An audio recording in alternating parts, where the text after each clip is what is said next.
NBA Western Conference Finals. It is the Memphis Grizzlies taking on the San Antonio Spurs. Southwest Divisional rivals collide here. What is up, guys? It's Chase Auburn 68 giving you my NBA Western Conference Finals predictions. Now, let's go over the two teams, talk about their road to the Western Conference Finals.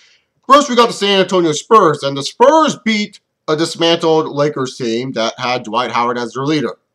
Yeah, that's not a good team. And also when you have Earl Clark and Devin Ebanks, I think it was, or who was that point guard? David Character, Andrew Godlock, was it? Yeah, Andrew Godlock doing well. Yeah, that's not a good Lakers team. So the Spurs sweep them. They go on to face the hungry Golden State Warriors with the cat lady's favorite, Stephon Curry, you know, that baby face assassin, and also Klay Thompson, a.k.a. the Super Splash Bros, and also the most underrated rookie in the NFL, and Harrison Barnes. The Warriors, though, lost David Lee, so David Lee did come back to play some games, but he didn't really start, and I think if David Lee was there, the Warriors could have pushed it to a Game 7, but I don't think that the Warriors would have beat the San Antonio Spurs. San Antonio is just a very, very experienced team in that situation. But with the San Antonio Spurs, when you look at that, who they faced a dismantled Lakers team. They faced a Warriors team that was really, really young, never been in this type of situation before. And not only that, a Warriors team that was just coming off a really big 6-game series against a very physical team in the Denver Nuggets. And they were probably really tired. You saw in the Warriors Spurs Game 4, you know, the Warriors really were just kind of like amped up to play. But once Game 5 hit, they got really, really tired. And that played to San Antonio's advantage, especially San Antonio being an older team. Now, we move on forward to their opposition, the Memphis Grizzlies.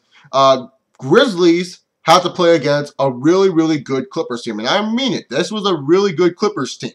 I really thought this Clippers team could, you know, pretty much snap some heads and say, what? This team is actually doing really, really good? Like, this team could actually make it to the finals? I thought the Clippers had the potential to do that. They were a really deep team on the bench. They have really good role players.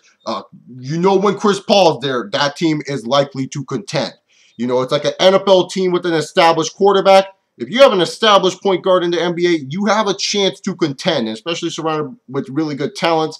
The Memphis Grizzlies battled with the Clippers, who they lost to last time they were in the playoffs in a 7-game series, won in 6 games, moved on forward to face the Russell Westbrook-less Oklahoma City Thunder. Now, if Westbrook was on the Thunder, do we think that the Memphis Grizzlies would be in this situation?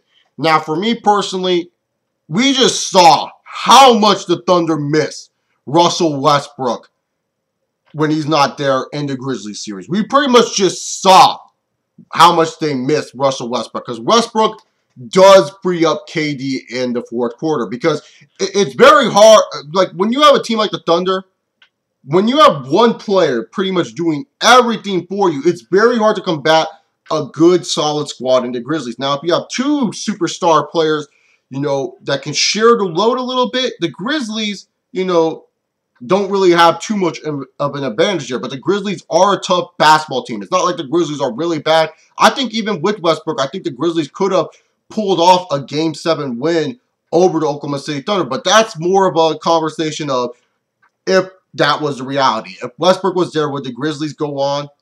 We don't know. And in all honesty, I don't think we'll know until next year in the NBA playoffs, in all honesty. But the Grizzlies have really battled tough teams, while the San Antonio Spurs have done cleanup work, in all honesty, besides a young Golden State Warriors team. And the Spurs tend to struggle with young teams in the NBA playoffs. If you look at history, you know, remember that New Orleans Hornets team with Chris Paul, who had like a huge MVP season?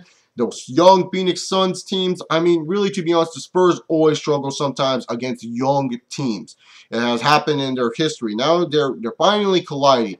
And I look at this matchup and I think, how are the Memphis Grizzlies going to win this matchup? And the Memphis Grizzlies, really, to be honest, they need to keep playing the same ball that they have been playing the whole time against the Los Angeles Clippers and the Oklahoma City Thunder. Keep playing the same basketball. Don't really change anything up. They're really doing a really good job. Tony Allen is probably now being known more as a defender in casual fans' eyes than he would have in years past.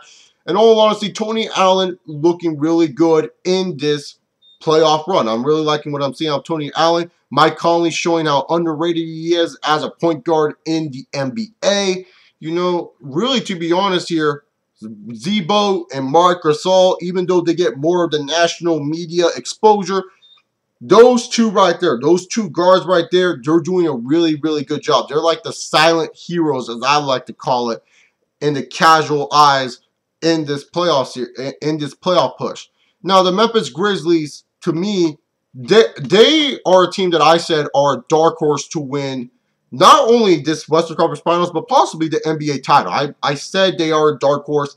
I knew it. I just had a feeling with Memphis this year. I said, you know, if Memphis could get a little strings pulled the right way, they could actually push to the NBA title. And I almost was really, really solidified, borderline going to pick them to win the NBA title. But I don't know, with Westbrook and Durant, you know, I just kind of like was like, I don't know. But that was like in the predictions that I was thinking about. But with Memphis, I feel if they keep playing the same ball, they will do fine against San Antonio. Now with San Antonio, they're going to win the series based on the others. And by the others, I mean by Danny Green. I mean by Gary Neal. I mean by Tiago Splitter. I mean by Red Rocket Matt Bonner. I mean by Kawhi Leonard. The others that are not named Tony Parker, Manu Ginobili, and Tim Duncan.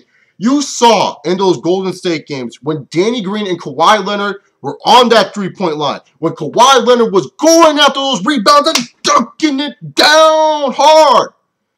You saw in those games, the Spurs were a much more functional team. The Spurs looked like a really, really scary basketball team right there.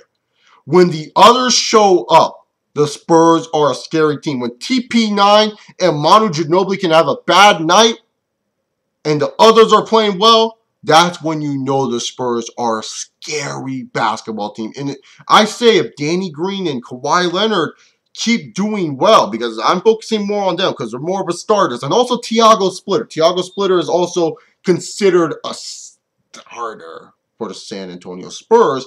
But if he does well as well, if those three do well for the big three, and Tony Parker, Manu Ginobili, and Tim Duncan, if those three do very well, where the big three can also do well, the Spurs are a scary team. But nonetheless, the Memphis Grizzlies, to me, I feel are an overall better team than San Antonio Spurs. I feel how the series will go is San Antonio will go up 2-0 against the Memphis Grizzlies. Yes, they will go up 2-0 against the Memphis Grizzlies, kind of like the Thunder situation, where the Spurs went up 2-0 against them, and then the last 4 games, they will crumble, and then the Memphis Grizzlies go on to their first NBA championship ever. Who would have thought that the Vancouver Grizzlies would finally do it? You're welcome, Big Country Reeves. You're goddamn welcome. I'm just kidding. Oh, Big Country Reeves was pretty cool for the Vancouver Grizzlies, but we're talking about the Memphis Grizzlies. I'm just saying, to be honest here, I feel that's going to be the situation. I feel San Antonio will go up 2-0. I feel really good that the Memphis Grizzlies will make it to the NBA Finals. But who do I have winning the East? That's in my next video. Hopefully, you guys stay tuned to watch that. If you guys haven't already, I'm barraging you with videos tonight. I do apologize. Check out my UFC on FX8 recapping results, which should be uploaded. Check out my boxing recapping results. That should be uploaded if you're a fan of either of those sports. But if you're not, just subscribe for more sports and professional wrestling videos by clicking the little icon or down below. Comment down below who you think is going to win this series. I got Memphis in 6. Who do you have winning this NBA series just for the Western Conference? We'll talk about the Eastern Conference in just a minute. But comment down below who you got winning the Western Conference Finals. Follow me on Twitter at ChaseOliver68. That's pretty much what I got to say. Give a thumbs up to this video if you guys like me. I'm out of here. ChaseOliver68. Peace!